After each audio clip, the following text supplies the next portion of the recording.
Amigos de Radio Victoria, ojo con eso, televisión. En esta nuestra alianza hemisférica con Benamérica y con la Escuela de Gobernanza Benjamin Franklin, les habla José Antonio Lares desde México y vamos a conversar de inmediato con la doctora Ana Colina. Ella es decana de la Facultad de Agronomía de la Universidad del Zulia.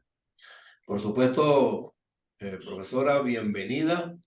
Y de manera muy particular, usted me va a permitir tocar un tema que hoy día está en boga, es preocupante, genera alarma, es el tema de la producción del campo, es el tema de los suministros, es el tema de alguna manera de los riesgos de hambruna, porque se habla mucho de eso en razón de que hay guerras en unos países que son altamente productivos, los mercados están de alguna manera totalmente distorsionados, hay cambio de paradigma en la manera de negociar los países, hay organizaciones de todo tipo pues, que se ocupan del tema.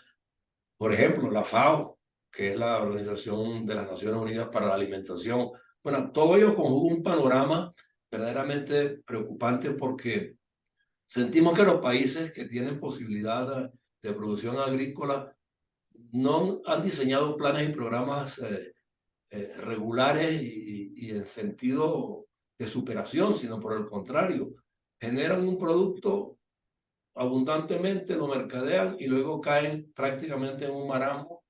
Yo no sé si es porque las tierras no permiten, por su calidad, ir más allá de lo que se pueda producir. No sé, ¿cómo está eso? Es un reto para los agrónomos diseñar programas concretos, país a país, región a región, y las facultades de esta área en las universidades también se han visto golpeadas porque no hay manera de fomentar la profesión y crear técnicos al respecto para que el campo sea verdaderamente productivo. Y que de paso también se afecta a la agroindustria, porque la agroindustria en general depende de muchas materias primas provenientes del campo, la mayoría de ellas. Entonces, deme su apreciación sobre este tema. Cómo no, bueno, primero que todo, saludos, José. Para mí un honor poder conversar un poquito de algo que me apasiona, como lo es el tema del papel de los ingenieros agrónomos en este momento, tanto en Venezuela como a nivel latinoamericano y como a nivel mundial. Pues estamos golpeados por una recesión económica debido a la guerra entre Ucrania y Rusia, donde los dos países que son unas fortalezas agrícolas, Ucrania es uno de los considerados graneros del mundo, también rico en muchas otras, en producción de fertilizantes, etcétera. Y resulta que con esta guerra se han venido para abajo lo que conocemos como los commodities. Los commodities son todas aquellas materias primas de importancia que se transan en la bolsa internacional, en el comercio internacional, y que sirve de inventario para el intercambio comercial en el mundo. Tenemos este problema, esta situación en específico, donde se ha creado una recesión económica también aunada, o se sumó la pandemia, ¿verdad? Durante 2 años, 2020 y 2021, donde estuvimos prácticamente sin producción, o disminuyendo al mínimo nuestras producciones, porque la gente se quedaba en casa, pero sin embargo la gente que produce el alimento en el campo no puede dejar de trabajar. Primero, porque trabajamos con organismos vivos, y segundo, que la disponibilidad humana, de alimentos para los humanos, para consumo humano y consumo animal, no puede ser abandonada en ningún momento. Claro. Entonces, la pandemia llegó también para alterar la dotación, el inventario a nivel mundial, y se entorpeció un poco, se retrasó, se disminuyó en gran medida ese inventario, pero se siguió produciendo para poder garantizar la seguridad y soberanía alimentaria, no solamente a nivel de cada país, sino a nivel mundial. Claro, y Y se para, alteraron también, se alteraron los lapsos de siembra y de cosecha en todos lados, ¿no? Porque cada país así tenía es, sus problemas internos y propios y a todos les llegó el COVID, pero independientemente de ello, si hubiésemos tenido unos campos fortalecidos de verdad, y debidamente sembrados antes de la pandemia, probablemente pudiéramos haber resistido con mayor holgura esa crisis que nos sobrevino, ¿no? Yo digo que es que los gobiernos regionales, particularmente latinoamericanos, que nos ocupan más a nosotros, porque nuestro canal es hemisférico, es que los gobiernos, en particular, el tipo de gobiernos que tenemos, llámense democráticos, llámense autoritarios, lo que se quiera, yo no sé por qué no consideran el campo como el factor fundamental para la seguridad alimentaria y prefieren recurrir al expediente de la importación de cosas de otros países que también tienen problemas similares. Bueno, pero ese es hay que romper esos paradigmas. En el caso venezolano, yo te lo digo porque también he sido formada en el área de los sistemas agroalimentarios, porque la visión sistémica que permite a la profesión del ingeniero agrónomo dar esa fortaleza y esa característica fundamental de que es un profesional integral, un profesional, podemos decir, holístico, porque conoce que la producción primaria de alimentos, ok, hay una producción primaria de alimentos, pero también hay una agroindustria que puede estar o no ligada a esa producción primaria, o se pueden consumir los alimentos de consumo fresco. Y todo eso tiene un eslabón, otro eslabón de la cadenita, que es la comercialización, que tiene que ver con intermediarios, con los bienes y servicios que están impactando a cada uno de los eslabones de esa cadena. Es sumamente importante trabajar con esa visión sistémica, y eso nos ha permitido, desde el punto de vista venezolano, trabajar en cumplir lo que reza el artículo 305 de la Constitución de la República de Venezuela: garantizar la seguridad y soberanía alimentaria del país. Cuando hablamos de seguridad alimentaria, se repite este concepto a nivel nacional, local, regional e internacional, ¿verdad? Claro. José, porque quiere decir con que las personas, los nacionales, los connacionales, van a tener alimentos disponibles en todo momento, allí en sus anaqueles, ¿verdad? Van a ir a los supermercados, van a ir a los abastos, al bodegón de la esquina, a Exacto. buscar alimentos, y los van a tener de manera estable, van a tener poder adquisitivo, deberían tener poder adquisitivo para tenerlos, cosa que en Venezuela eso no es una de las cosas, es una de las cosas de las que adolecemos. Contamos con los alimentos, están allí en los anaqueles, pero no, el venezolano no tiene poder adquisitivo para adquirirlos. Entonces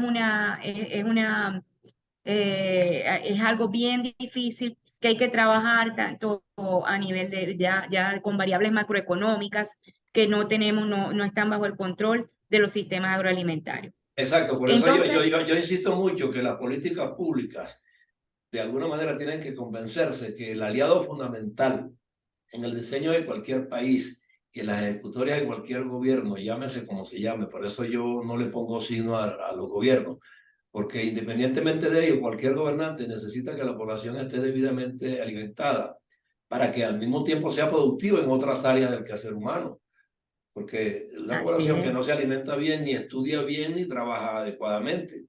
Entonces, ese así factor es. alimentario, agroalimentario, yo creo que es de primer orden y debería tener prioridad excepcional en cualquier sistema de gobierno. Pero siento que en los gobiernos, los entes que tienen que ver, institucionales me refiero, que tienen que ver con el agro, o sea, no diseñan las políticas adecuadas para que ese agro crezca, se mantenga, se sostenga, se fortalezca y llegue más allá de lo de inclusive para poder hasta exportar, que es una vía también de obtener divisas, ¿no? Claro. Entonces, Ujú. ¿por qué no se conjuga y no se termina de conjugar ese binomio sector agropecuario, academias del área agrónoma y los gobiernos? O sea, no se puede lograr, aunque sea a nivel de gobiernos regionales, que eso tenga la fortaleza de vida. Bueno, te comento porque una cosa bien importante de lo hilando con lo anterior, es que hay un concepto que se llama soberanía alimentaria. Esa soberanía alimentaria significa que los países o las regiones tienen capacidad de sustentarse a sí mismas, de poder producir, cubrir las necesidades alimentarias de la población con productos nacionales, locales o regionales o dependiendo del sitio donde se dé. Entonces, ¿qué pasa? Que lamentablemente puede ser que las políticas públicas no sean las adecuadas todo el tiempo. Generalmente los gobiernos van mirando hacia otro lado, a sus intereses personales y trabajando de manera descoordinada con los productores agrícolas y con las necesidades del pueblo. Sin embargo, yo te comento que la mayoría de las normativas del sistema legal de los países tiene una coherencia y son bien pensadas las leyes. Lo que pasa es que no se aplican como debe ser. No hay un Estado que garantice, que sea garante de que se cumplan como debe ser. No hay un seguimiento crediticio en el caso de que haya financiamiento, que en el caso de Venezuela no tenemos financiamiento para la agricultura desde hace muchos años. Yo creo que tú estás al tanto de la situación que está aquí en la emergencia humanitaria compleja, más todo lo que está pasando en Venezuela, pero aquí todos tenemos, como que todos los países latinoamericanos tienen ese mal de que puede haber financiamiento, pero para los productores agrícolas, pero no hay un seguimiento que dé fe de que el productor tomó ese dinero y lo invirtió en donde realmente lo tenía que invertir, sino que viene y se compra una camioneta o lo cambia en dólares para montarse en una moneda dura u otras cosas o gasta en otras cosas o no lo hace correctamente, pues porque también, acuérdate que también el sistema agroalimentario no solamente es la parte que acabamos de hablar de la producción primaria, sino que también hay por rubros, hay producción agrícola animal y producción agrícola vegetal. Y entonces se subdividen en sectores. En el caso de la vegetal tenemos los cereales, tenemos frutos tropicales, que siempre, cultivos tropicales tradicionales, como por ejemplo en Venezuela tenemos café y cacao, en México tienen el maíz, que es uno prácticamente uno de los países con mayores rendimientos, con más altos rendimientos del mundo a nivel mundial. Entonces pasa esto, que tenemos que privilegiar cuáles son las zonas que nosotros tenemos, las zonas agroecológicas que nosotros tenemos. Esa es la palabra, privilegiar. Por eso yo insisto mucho que en materia agropecuaria tiene que operar la economía concéntrica. Cada región tiene sus especificidades, su forma de producir, hay rubros que se dan más que otros, y yo creo que debería acentuarse la política pública en función de esos objetivos. Que cada estado que tiene tales potencialidades, pues, reciba todo el apoyo en ese sentido y reforzar la tecnología y adaptarse a los nuevos tiempos y fomentar la formación de talentos jóvenes, sobre todo jóvenes hoy día, porque nuestros viejos producían mucho en el campo, pese a que no tenían la formación de vida, arando con un asadón. Hoy hay una tecnología avanzadísima que permite pues, que la producción sea bien diversa. Y sin embargo, pues vemos que el Estado no ha asumido eso como un reto para que cada región tenga lo suyo, como decía la promoción, creo que de un producto de la Polar. Cada región tiene su nombre, ¿no? Bueno, en Venezuela cada región tiene sus factores productivos, unos piscícolas, otros agrícolas, otros frutícolas, otros ganaderos, lo que se quiera, pero o sea, es tratar de identificar cada uno de esos factores y diseñar políticas regionales más que nacionales en función de fortalecer esos aspectos. Eso comienza por desarrollar las zonas agroecológicas específicas para los cultivos, tanto si son cultivos porque son de origen vegetal o para los rubros producidos, si pueden ser de corte animal. En Venezuela tenemos un boom, que es el boom del búfalo, donde se ha convertido en el segundo país de Latinoamérica en tener mayor cantidad de cabezas, mayor cantidad de cabezas de búfalo a nivel latinoamericano, con 2 millones de cabezas de búfalo, y por detrás de Brasil, que es un gigante es el gigante latinoamericano. Pero entonces, bueno, ¿qué es lo que hace diferente que que sea exitoso la producción del búfalo, que sea exitoso la producción de la camaronicultura, donde aquí hay muchísimas granjas con camaronicultura, con producción de cangrejo azul? Aquí tradicionalmente se produjo y se exportó y se sigue exportando cangrejo azul del lago de Maracaibo. Entonces, yo creo que es porque tenemos unas zonas con especificidades bien descritas, y cuando tú trabajas para para sembrar o para producir lo correcto, lo que está adaptado a tu región, con técnicas amantes del buen de la conservación del ambiente, porque ese es otro ítem que hay que hablar, trabajando con las buenas prácticas agrícolas, disminuyendo y respetando, no sin aplicar los agroquímicos, porque yo sí creo que los agroquímicos tienen su función y su Claro, especificidad. claro. Entonces, cuando tú hablas de un cultivo orgánico, yo le digo a mis alumnos, yo soy profesora de olericultura y de cultivos de ciclo corto, de las hortalizas. Okay. Cuando yo hablo vamos a producir tal rubro, y hablamos de la parte orgánica, o si lo vamos a producir de forma normal, con buenas prácticas agrícolas, Exacto. pues, ¿qué vas a tener? Una mayor productividad por hectárea con la utilización de las buenas prácticas agrícolas y un manejo racional. Porque cuando tú privilegias la producción orgánica, estás minimizando cualquier otra intervención de fertilizantes sintéticos, de agroquímicos, etcétera, que te van a elevar la productividad de nuestros campos. Entonces, por eso es que los productos orgánicos son tan costosos, Claro, porque tú eh, produces un elemento, una fruta, un vegetal atractivo visualmente, bien bonito, pero ¿a qué costo? O sea, produces menos. claro. Tienes que trabajar con todo, todo en la vida es cuestión de equilibrio. Hay que hacer las cosas en equilibrio para poder trabajar adecuadamente con el ambiente, porque eso es lo otro que hay que disminuir, las emisiones de carbono. No Exacto. llegar al extremo que, como estaba viendo, no sé si viste la noticia de que la Unión Europea está apoyando a Holanda, que Sí, Holanda está imagínate tú, comprándole las tierras a los productores tradicionales, uno de los países con mayor producción de leche sí. de la Unión Europea, comprándole a los productores para que dejen de producir, dejen de hacer su trabajo. ¿Cómo van a hacer? ¿Cómo es eso que para disminuir las emisiones de carbono? No, lo que hay es que trabajar con una ganadería regenerativa, Exacto.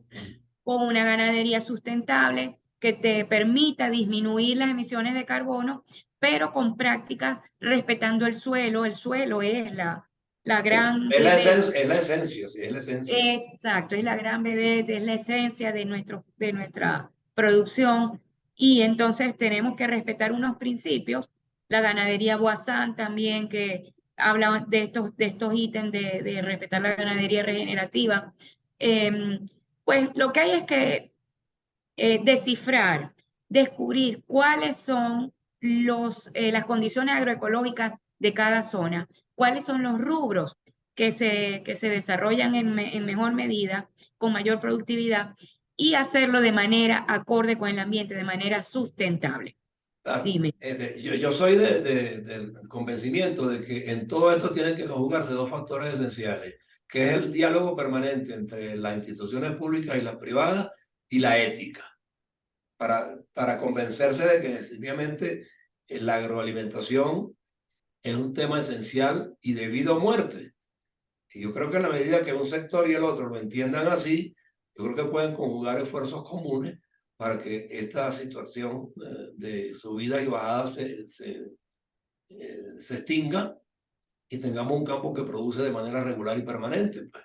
Claro que sí, productiva, de manera que sea productivo, incluso con alternativas, alternando las producciones, alternando los cultivos exitosos que voy a tener en mi lote de terreno, pues hacerlo de manera alternada para romper ese ciclo de plagas y enfermedades. Todo eso habla de ser amigable con el ambiente. Nosotros tenemos un acto de responsabilidad en estos momentos, la academia debe ser garante de las formas de cómo se cultivan y de cómo nosotros proyectamos a una Venezuela o a un país hacia la sustentabilidad agroalimentaria. Eh, yo te cuento aquí entre amigos, pues, el sur del lago de Maracaibo es una potencia con palma aceitera, un cultivo del que yo misma soy fan, porque mi tesis doctoral la hice con la palma aceitera, ¿no? Ya. Trabajé con la palma aceitera y es un cultivo muy respetable porque a pesar de que lo acusan de que es un destructor de selvas vírgenes, de bosques vírgenes, pues también tiene Todo es otros. relativo, todo es relativo. Depende eh, cómo se conciban los programas. Exactamente. Entonces hay que ver porque hay zonas donde no había suelos ácidos de la carretera Machiques de la Machiques Colón, donde teníamos suelos ácidos que no se podía sembrar nada. Y ahí Claro, tenemos unas cultivos, extensiones grandes de palma aceitera perfectamente adaptadas y tienen claro, más de 25 años. sí. Entonces es un Ahora, cultivo perenne que sí, contribuyó a la economía de esa región. Por así eso es. al final para el desarrollo rural. Claro. Ahora, hay otro factor que yo considero que se tiene que promover mucho y buscar la manera, no sé si de las universidades o de los gremios vinculados al campo, y es entusiasmar a los jóvenes. Es una cuestión de entusiasmar. O sea, hay que hacer atractivo el campo, porque es que nos volvimos citadinos y no queremos salir de las ciudades y creemos que en la ciudad y en un centro comercial está el mundo, ¿no? Resulta que el mundo está verdaderamente en los orígenes, en la tierra misma. Entonces, si Así es. nosotros entusiasmamos, y cuando hablo de entusiasmamos a los jóvenes, estoy recordando un programa que se diseñó, no sé si en el primero o segundo gobierno de Carlos Andrés Pérez, que era incorporar a los técnicos, inclusive se formaron técnicos en el INSE complementarios para el campo, y los enviaban directamente y les entregaban porciones de tierra para que demostraran que sabían y habían aprendido a explorarlas y explotarlas, ¿no? Ese programa desapareció, que pudo haber sido un programa que se diseñó tal vez improvisadamente desde el punto de vista político, pero era un programa perfectible, perfectamente para que los jóvenes no abandonaran el campo, por el contrario, siguieran allí y más bien de las ciudades algunos fueran a ver aquello como un espacio rendidor desde el punto de vista económico para sus Muy propios. bien, exactamente, esa es la idea. Nosotros estamos yendo a los colegios. Hace 15 días nos invitó la Asociación de Ganaderos de Machiques en el estado Zulia, con alumnos, invitó a la facultad para que habláramos de las potencialidades de lo que es ser un ingeniero agrónomo y qué era lo que ellos podían hacer. Machiques es una zona ganadera tradicional que se está potenciando con la palma aceitera, pues hay un interés inédito en la palma aceitera y tiene mucha potencialidad allí. Sin embargo, hay que hacer una serie de adaptaciones porque es un cultivo que no está indicado para esa zona, sino que hay que hacerle acomodaciones, pues que habría Sí, que, por ejemplo, sembrar con bajo riego, ya que es un cultivo altamente exigente de agua, 1800 milímetros de agua al año, y allí en la zona de Machiques tenemos 1600 milímetros o menos.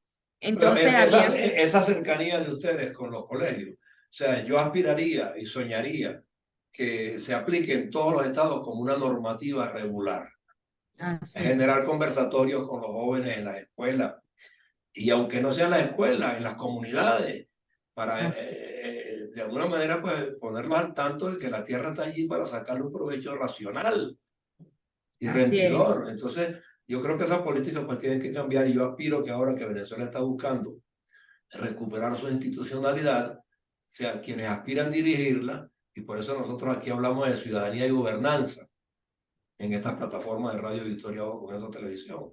Y yo le agradezco mucho que nos haya acompañado, porque a mí ese aspecto toda la vida me ha llamado la atención, porque yo vengo de una isla de Margarita que no tiene producción agrícola propiamente dicha, sino en una sola región que se llama el municipio Díaz.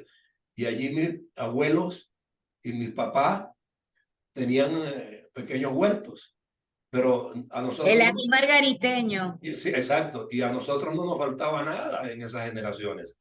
Sí, sí, cómo no. Y era una siembra rudimentaria completamente, con un asadón y un machete y qué sé yo, y no sé cuánto. Bueno, pero esa es la idea también de que la gente aprenda a utilizar las herramientas que tiene. De hecho, vengo llegando con una reunión con el alcalde de Dabajuro, un pequeño municipio en el estado Falcón, que tiene una represa y nos está buscando a la Universidad del Zulia para que lo asesoremos para proyectos para las comunidades. Entonces, hacia allá es donde ese es el deber ser. El alcalde nos decía algo bien bonito, el alcalde Daniel Villa nos decía, cónchale, quiero que mi municipio sea vitrina de Es, Venezuela, de la Venezuela agrícola, de la Venezuela con potencial, que también además de trabajar en la parte agrícola, enseñar huertos familiares, o sea, que cada familia haga sus huertos, que vendan a pequeños centros de acopio es, y que tengan los niños, tengan escuelas, que aprendan las escuelas técnicas rurales que tengan allí, también estén desarrollándose. Entonces, bueno, hay muchos proyectos muy bonitos en la actualidad. Te digo porque vengo llegando, me llamaste y venía rápido para esta entrevista, pero creo que Venezuela está llamada a cambiar, a romper el paradigma de que las grandes extensiones son las que más producen y no, podemos producir en pequeñas extensiones claro, y siendo eficientes desde el punto de vista de hablar lo que es defender la sustentabilidad al hablar con la localización. Y cuando hablamos de localización es de, vender lo que tú mismo estás produciendo en el sitio para disminuir costos de ah, transporte, costos de flete, entre otras cosas. así es. Bueno, yo no sé cuántos ingenieros agrónomos tiene Venezuela hoy día, pero la Universidad del Zulia, la Universidad de los Andes, no sé si en la de Oriente también hay la especialidad. UCLA, la Lisandro Alvarado De de Barquisimeto Lara, también, de Lara. sí, y Entonces yo la creo, de ok, Facultad de Agronomía de la UCB. ok, entonces empezar a tratar a través de las organizaciones políticas que aspiran a gobernarnos, sean las que sean, sea por alianza, sea por pacto político, por el país, ha de tener gobernantes, y necesariamente tenemos que buscar la manera de llegarles y convencerlos de que estos rubros son fundamentales y que hay aportaciones importantes que hacer, y que los ingenieros agrónomos somos tantos, y ojalá pues que nos repartan, entre comillas, el territorio a los ingenieros agrónomos para llevar los conocimientos, las técnicas y las valoraciones de vida para que el campo vuelva a ser verdaderamente productivo, Venezuela sea autosustentable y al mismo tiempo se convierta en un país exportador de manera regular. Yo le agradezco muchísimo tu tiempo en el día de hoy, y espero que no sea el primero de los programas, sino muchos más. Tanto usted como los de su gremio tienen estas puertas abiertas en esta ¿Cómo alianza no? hemisférica de Radio Victoria con eso en Benamérica. Así que gracias por su tiempo Muchas en el día de gracias. hoy. Hemos Muchas gracias. conversado con Ana Colina, decano de la Facultad de Agronomía de la Universidad de Zulia. Gracias por su tiempo, profesora. Gracias, gracias. Hasta luego.